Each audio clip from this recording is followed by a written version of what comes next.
last drive, you maintaining your poise, guys making big catches for you. Describe the drive. Yeah, it was, like I said, a total team effort. Not sure how many different guys I hit. I know Miles had a few crucial plays. Gary Barnage stepping up big on 4th down, and obviously Hawk catching the one at the end. I mean, you just gotta play till the end and see what happens, and good things tend to happen when you do that. What did you see on that pass to Barnes there on 4th down?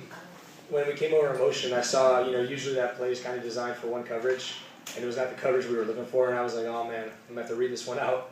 And read it out, and they jumped, I think they jumped Hawk on the short. It was actually the same play last week that I tried to force, so it was good to read that one out and get the 1st down, and that really kept things going.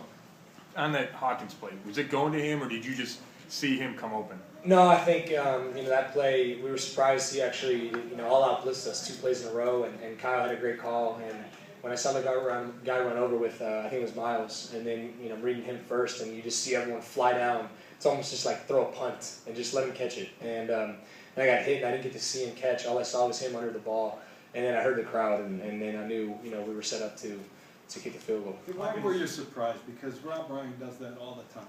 Yeah, but 2 plays back to back. I mean, and we obviously knew it was the play before they got batted down. I mean, we were ready for it, and thank God it got batted down. I don't know how it would have played out, but sometimes you don't really see that. And as soon as I saw the look, I knew what it was. But you never really know how it's going to play out. Different teams play, a combination like that differently. So, like I said, I read the flat and they jumped it, and then Hawk was all alone. What did you see on Miles' sliding catch out of bounds? I knew he caught it. I questioned whether his shoulder was maybe out of bounds, and it was great for him to stay alive and work back to me. I had the time and I got flushed, and I was looking to see if there was someone, flying free to the end zone to see if we could end it there. But he worked back down and made a great catch. Brian, do you think this cements more that this is, to use your words, your team? Because it's different than last year when you were like the last man standing. Obviously it's great to get a win. I think the biggest thing for me is to win a game like that. I think, we won one like that in my first start in Minnesota last year, and you see the guys, when you get back to the sideline, I mean, you see the guys really believing in you, and that's the best feeling there is. I mean, yeah, winning the game is great, but when the guys in that room respect you, I mean, that's what it's all about, and it's a great feeling. When you went into this game, you don't have Jordan Cameron, you don't have Ben Tate, Josh is still all up in the air. What does it say about you and your team that you were able to pull this out with a lot of those key guys out? Yeah, I think a lot of people probably should have told us we shouldn't even showed up to this game, and I think it's a testament to the guys in that room who go in there, and regardless of who it is, it's next man up. It's whoever's in that locker room. That's all that matters, and just ignore the outside noise and go out and play. And I think when a team can come together like that and play the way we did, regardless of all the situations that we had to deal with, and win a game for a team who some people think are going to go to the Super Bowl, I think that's a pretty big win. And for us to come together and see it come to fruition and actually win the game. I mean, obviously last week we got really close, but we came up a little short. So to finish it out, I think it's a great sign of the character of our team. When you started that drive on the 4, there wasn't a huge sense of urgency. I mean, you guys let some clock run. Was the plan to take the entire time and not get the ball back to Drew? I don't think we really discussed that. I think it was just kind of the way it was. I think I knew, we had 3 timeouts, and there's more than 2 minutes to go. It's really an eternity, and until you start to get down and you realize you have to take a few deeper passes or take some shots, I think it was just kind of get completions and move the ball and get those first downs and do stuff like that. And I think when you do that, I've always heard, I forget who told me it, but every completion is demoralizing to the defense. Even in that, whether it's a 2-yard or 5-yard, when you're moving the ball, you're taking them out one I guess, one chink at a time, I guess. And so as long as in a 2-minute drive you can get completions and move the ball, yeah, you might be wasting a little bit of time.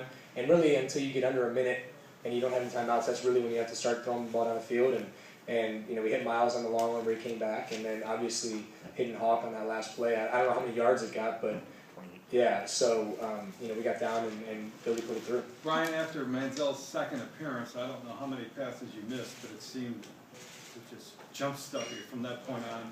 The coach said probably weren't thrilled coming off. What are your feelings about now that we've seen this? Yeah, I mean, obviously as a competitor, as a quarterback, you want to be out on the field. It was something that was discussed all week. We weren't sure if we were going to need it or run it, and I just told myself, because I knew at some point it might happen, just be ready to go back in. And a lot of them were on third downs, and I think we completed most of them. So for me, it was more, when I come off the field, I'm thinking, all right, if it gets to third down, what coverage are we going to play? What play are we going to run?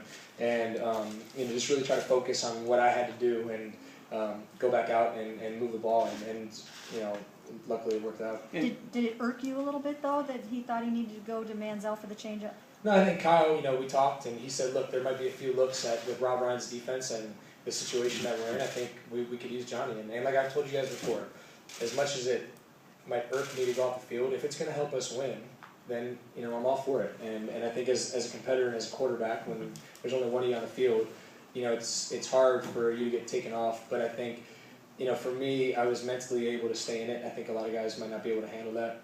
And I think because they were up front with me, Kyle was up front with me and said, look, we may do it, we may not. If we need to use it, we might. And I think that helped me as mad as I was when he told me. I think it mentally helped me prepare for it. Could you recall then, to follow that up, that third down pass to Barnage after man, because that was as big as any play in the game. Yeah, that might be the game saver. I think it was fourth down. I can't recall. I think it was, but like I said, I don't mean on the touchdown drive, on the final drive. I mean Right after Manziel. after Manziel. Oh, the third down. Yeah.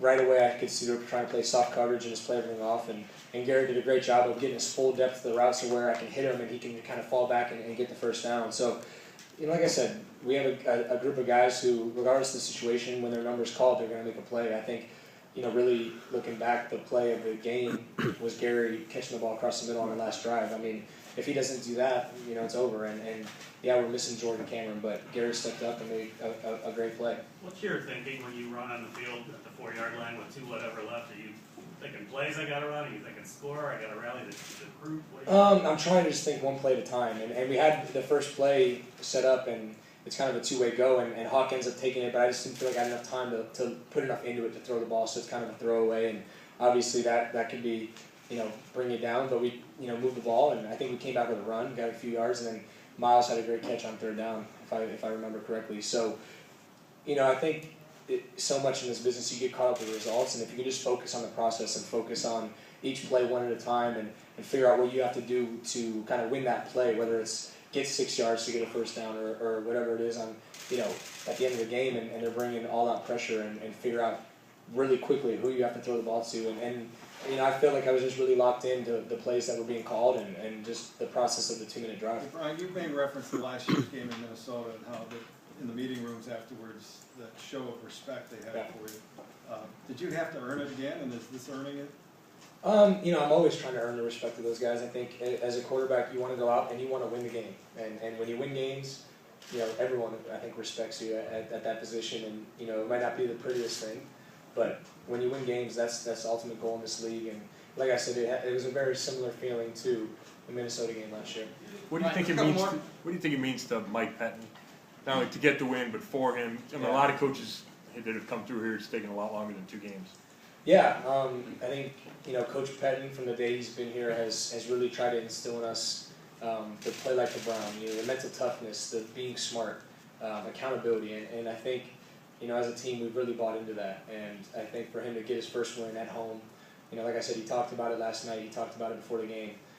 Our fans are the best fans in the world, and they kept us in this game. There was times where they really played a role, and we just talked about it. They deserve a winner. They deserve a team that's going to come out and fight to the end.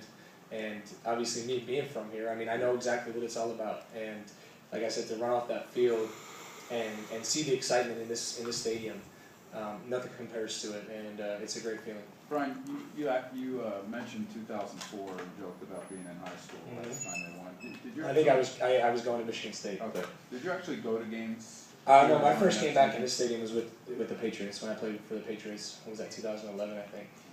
Does 10 years ago those seem like an eternity? Yeah, for sure, and I'm sure for our fans it does too. So, like we said, we owed it to them. Real quick, when you took that hit in the first half, and then whatever it was, did you think you might have to go off there for a minute? Or? No, it's just one of those that it hurts a little bit, and you just find a little time to get up. And I took it right on the chin. And of course, I get to the sideline. Kyle's like, "You just gotta get some depth and throw the ball." And I was like, "I'm feeling like complete trash right now. I understand, but that's the good thing about Kyle is he's always locked in, and I really appreciate him and the job he did today. Thanks. Thanks. Thanks a lot.